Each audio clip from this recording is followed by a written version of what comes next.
Donc la première journée, c'était plus la théorie. Donc on a eu une journée un peu dense avec beaucoup de vocabulaire différent. Théorie hier et pratique aujourd'hui du coup. La simulation, ça a permis de mettre en pratique le vocabulaire ou les questions, les phrases qu'on avait vues hier. Donc c'est pas mal parce que ça met en vraie situation. Mais finalement, ça va au-delà puisque on est dans des situations réelles avec un échange avec un patient. Donc ce qui permet de réfléchir davantage sur une réponse à apporter. Parce que même si on peut faire des échanges en théorie, là finalement avec les différentes mises en pratique, on est amené à rencontrer toutes sortes de patients et donc avec des réponses différentes et avec des caractères différents. Et c'est ce qu'on a vécu cet après-midi. Donc c'était chouette. Déjà ça permet de vivre une vraie situation, donc ça change de la théorie. Mais ça reste quand même un petit côté stressant parce que du coup, il faut qu'on parle en même temps une autre langue.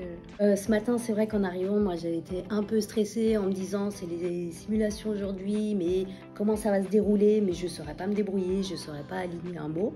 Et au final, j'ai réussi à me mettre dans la situation et d'essayer de me fondre comme si j'étais au travail et d'arriver à réfléchir sur ce que le patient a besoin d'entendre, sur ce qu'on a besoin de dire. L'improvisation s'est faite en anglais, donc voilà, j'ai réussi à faire des phrases, donc je suis plutôt contente de cette journée. Finalement, c'était vraiment chouette, cette deuxième journée, et vraiment au-delà de ce que j'attendais dans ces 2 jours de formation. Ce matin, en venant, je me suis dit, mais pourquoi j'ai fait ça? Pourquoi je me suis inscrite? J'y arriverai pas. Et au final, on est tellement bien préparé aussi par l'équipe. Finalement, on nous explique comment ça va se dérouler, comment ça va se passer. On a aussi notre coach qui reste à côté de nous, donc c'est rassurant.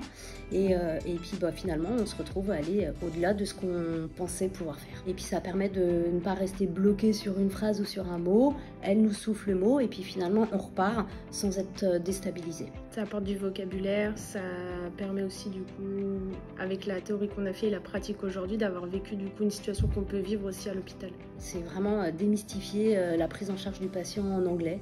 Finalement, on se rend compte qu'on peut s'en sortir et on se sous-estime. Cette formation nous permet de reprendre confiance en nous et puis de se dire qu'on est capable. Et puis s'il y a des choses qu'on n'arrive pas à dire, finalement on peut se débrouiller autrement. Et c'est ça aussi que j'ai appris aujourd'hui, c'est qu'on peut quand même arriver à se débrouiller sans avoir un énorme vocabulaire.